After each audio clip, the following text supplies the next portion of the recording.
ли е повеќе информации за паркингот во клиничкиот? Да, случно вашата ова што вие го споменавте, таква одлука владата нема донесено. Не знам од каде е таа информација дека има избрано, дека и така натаму, владата таква одлука нема донесено. Добро, дали предвид ќе се земе тоа што компанијата градејќи тунел во Албанија поради пропуст штедење на бетон користела стиропор, падна тој тунел, дали тоа ќе го земете предвид кога ќе одобрите компанијата да го земе паркингот во Клинички? Видете, ние сега ако бараме начин како да ја напаѓаме владата за нешто што не се случило, тогаш можеме и да измислуваме работи. Но јас ви кажувам дека таква одлука нема донесено владата. А што ќе земеме во предвид е земена во тендерската документација и се разбира дека фирма која што нема бонитет, нема кредибилитет, нити технички карактеристики, нема да биде избрана. И тука сето тоа завршува. Бидете сигурни, јас разбирам дека има потреба од сензација, напад кон владата и така натаму. Но оваа влада работи поинаку од принципот како до сега, односно одлуките кои што ги носи оваа влада се исклучиво во интерес на граѓаните. И нема да биде поинаку, така што бидете сигурни секоја одлука која што ја носи оваа влада е исклучиво во интерес на граѓаните. Премиерът Филипчев вчера изјави дека е заинтересиран за коалицирање пред локалните избори во некои општини со вас. Дали вие би припатиле такво нешто?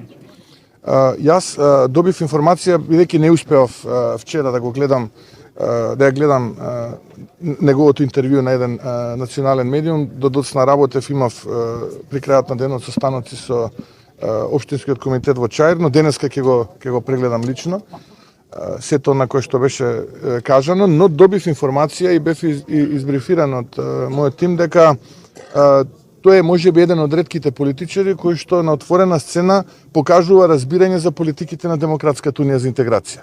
Така ми кажа дека тој покажувал разбирање за аргументите на Демократската унија за интеграција, нешто за кое што ние веќе континуирано зборуваме, дека коалицијата Левица, СДСМ и Демократската унија за интеграција перфектно функционира.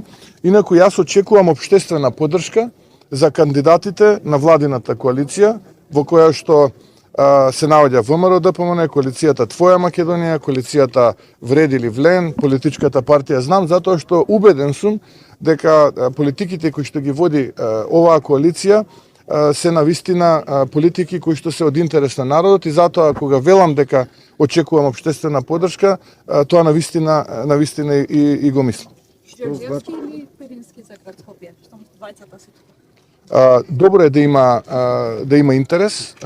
Нити едниот, нити другиот мене официјално не ми кажал дали е заинтересиран да биде дел од кандидатите кои што ќе бидат на анкетите внатрепартиски и така натаму, но еве ќе го послушам вашиот совет кога ќе ги почнеме анкетите за мерење на потенцијалните кандидати за градот Скопје, ќе ги вклучиме и двете име. Покрај другите. Што значи за Македонија тоа што стана дел од европскиот платежен систем СЕПА и како го коментирате индустријското производство, имено статистика денеска излезе со најновите бројки? Да, сакам исто така да ова го потенцирам, дека конечно како држава влеговме во, како би се нарекла таа, европската европлатежна зона. Што значи тоа? Тоа значи дека нашата диаспора, која што има банка, која што има сметка во една од банките во Европската унија, кога ќе префрли дотација овде кај нас, на некое физичко лице кое што има своја сметка во некој од комерцијалните банки, тоа веднаш ќе биде направено, без да се чека со денови и без дополнителни трошоци. И без дополнителни проценти, трошоци. Ако имаме предвид дека тие дотации на годишно ниво се можеби повеќе од 1 милиарда, сметајте дека граѓаните ќе заштедуваат меѓу 50 и 60 милиона евра. 50-60 милиона евра.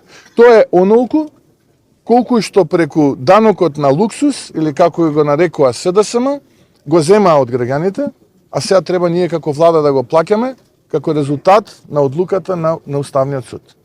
Годишно толку ќе заштедуваат граѓаните и веднаш парите ќе ги гледаат на својата сметка, нема да чекаат како до сега со денови. Тоа го направи оваа влада. Тимот кој што беше вклучен, јас им честитам на сето ова, исто така би сакал да истакнам и улогата на Народната банка. И сето ова финишираше со еден успешен процес кој што претходната влада воопшто не го имаше во својот периметар за одлучување. Ние за период од 8 месеци успеавме, со што уште еднаш покажуваме. Јасно кажуваме и на Европа и на светот дека нашата втора стратешка цел покрај членството во НАТО е и членството во Европската Унија, со тоа што активно ги испорачуваме резултатите, нешто што во минатото беше невозможно. Што се однесува до индикаторите, можам исто така да го изразам своето задоволство, бидејќи, еве, после 6 месеци ние успеавме да дојдеме до состојба 0. Кога велам до состојба 0, нашата стратегија беше во 3 чекора. Прво, слободното паѓање, кој што беше јасно, граѓаните тоа го чувствуваа, да го сопреме, а потоа да дојдеме до состојба 0. Тоа беше втората фаза, а веќе од состојба 0 да почнеме да се креваме нагоре. Некои велеа дека за да дојдеме до состојба 0, можеби ќе треба година до година и пол. Јас сум навистина задоволен што еве и после 6 месеци ние доаѓаме до позиција да кажеме дека конечно индустријското производство пораснува овој месец јануари за 1,4%. Што е добро и тоа со фокус на преработувачката индустрија. Се уште имаме тука кај рударството и кај автомобилската индустрија опаѓање поради намалените нарачки во Германија, поради кризата во автомобилската индустрија и во делот на снабдувањето со електрична енергија и климатизација. Мислам дека во следните месеци тука ќе се подобриме, бидејќи и состојбата во ЕСМ е веќе консолидирана. Но сето останато, вклучително интермедиалните производи, во све има раст.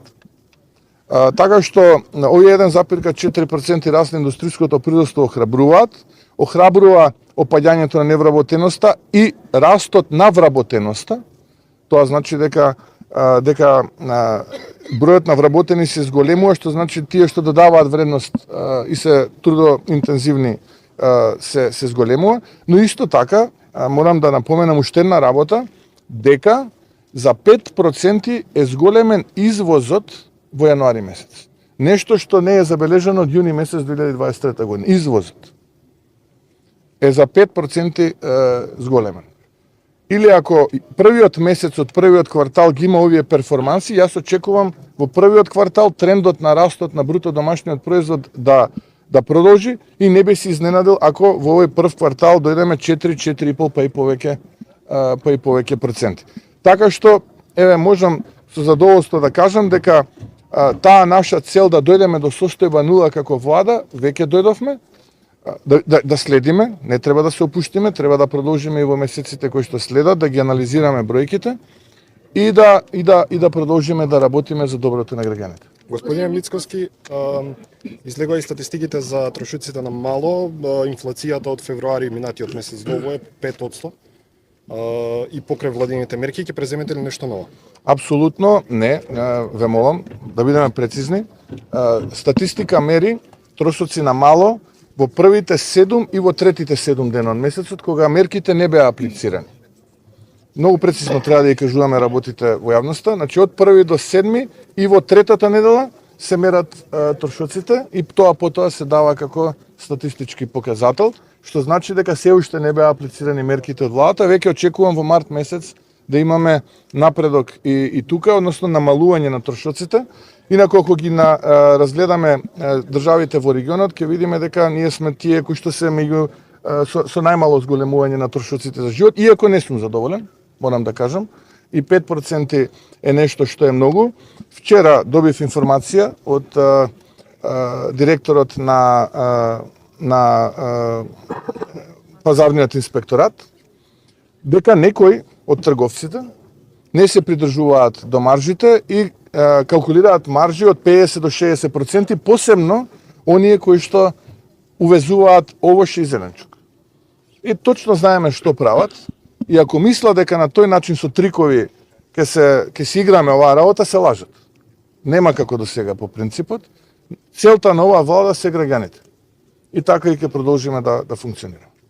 Господине Мицкоски, во однос на состојбите во Украина и потрагата за решение и траен мир, вие претходно изјавивте дека европски политичари ќе бараат средба со Трамп во однос на ова прашање, но имаше обвинување од страна на опозицијата, исто така имаше обвинување и за начинот на кој гласаше Македонија за резолуцијата на Европска унија за Украина. Што очекувате сега, каков потек од опозицијата, но и ако може краток коментар на глобално ниво, што очекувате како да се прифати? Да, ви благодарам. Многу суштинско прашање. Посебно после она што вчера се случуваше на состанокот на Европскиот совет, кога не помина едногласно одлуката за буџетот, нешто што е многу важно. Јас кажав на почетокот од оваа моја денешна изјава дека наша стратешка цел е полноправно членство во Европската унија. Но исто така, наш стратешки партнер се Соединените Американски држави. И тука не треба никој да има дилема. Бев критикуван во минатото од страна на опозиција, тогашната власт и некои во тоа време аналитичари од страна на власта, дека сме биле повеќе кон исток отколку кон запад. Сега кога сме многу кон запад, зошто сме толку многу кон запад, зошто не сме и така натаму, јас ги разбирам. Ја не можам нивниот гнев и начин на формирање на измислици и креатури да го оправдам, но ги разбирам. Фрустрирани се, надежта се враќа кај граѓаните, се гради, гледате проекти, индикаторите се позитивни и сето тоа е во ред. Но на тој начин кога коментираат тие ги загрозуваат нашите стратешки интереси заедно со стратешкиот наш партнер Соединените Американски држави. Кога анализираат со лаги, измислици и кога навредуваат. Знаете, еден аналитичар многу близок до сегашната опозиција порано власт, кој што морам да признам изнесе една планина клевети, навреди кон претседателот на Соединените Американски држави. И не излезе во јавноста ниту тој да се извини, нити тие кои што го поддржуваат, а тоа е сегашната опозиција, поранешната власт, односно сегашната опозицијска коалиција Левица, СДСМ и ДУИ. Нити пак тие излега. Така што очекувам во периодот кој што следи да биде потврдено на што еднаш го кажав, и тоа веќе се потврдува. Најголемиот дел од европските лидери ќе бараат средба со претседателот Трамп и ќе бараат начин како да се стави крај на овој, би рекол, конфликт предизвикан од руската агресија во Украина. И јас сум убеден дека ние како држава треба да се позиционираме заедно со нашиот стратешки партнер. Убедени сме во владата дека тоа е правецот во кој што ние како држава треба да се движиме. И во име на тоа беше и нашата поддршка како влада на резолуцијата која беше поднесена од страна на Соединените Американски држави како резултат на 3-годишнината од почетокот на руската агресија во Украина во рамките на Обединетите нации. Дека нашиот став беше исправен, потврдата стигна во гласањето во Советот на безбедност, кој што е како одлука носи конечни одлуки. Каде што голем дел од постојаните земји членки на Советот на безбедност, а се дел и од Европската унија, но и оние кои што се повремени членки, а се дел од Европската унија, не гласаа против. Туку гласаа воздржано. Ако тие беа против, може да гласат против и да ја блокираат. Тие не ја блокираат.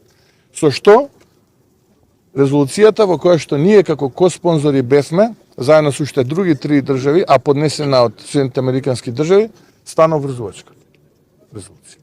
Така што тоа е правецот кој што треба да оваа влада, според моје мислење, да го следи. И цениме дека траен, одржлив мир во Украина е нешто што на Европа е потребна, но и на светот му е потребно. Господине Мицкоски, ќе влијаат ли Соединетите или ќе можат ли да влијаат Соединетите Американски држави во деблокирање на европскиот процес на Македонија и спорот кој што го имаме со Република Бугарија? Може би тоа прашање треба ним да им го упатите. Дека јас секоја прилика ја користам каде и да одам, да побарам поддршка и да ги презентирам нашите аргументи, тука да немате никаква дилема. Може уште едно прашање, господин Мицкоски? Да. Во јавноста имаше голем број реакции околу набавките во владата. Вие во една прилика рековте дека цреши не јадете, меѓутоа има поприлична сума за набавки во владата. Дали се точни овие набавки и сметате ли дека многу се троши од парите на граѓаните? Не знам јас дали се тоа точни или не се точни, ќе ги проверам и ќе ви дадам одговор, но прочитав јас во некои медиуми дека се набавени 600 килограми банани.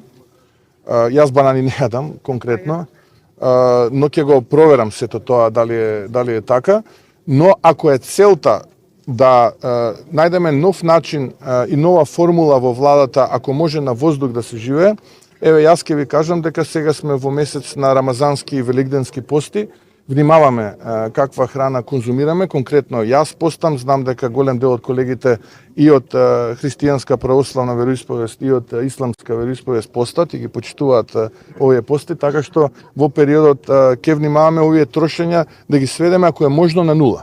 Еве за да не предизвикаме такви реакции и исто така еве да ја затворам и таа тема, слушнав за превозот кој што го имавме во Унгарија на меѓувладината.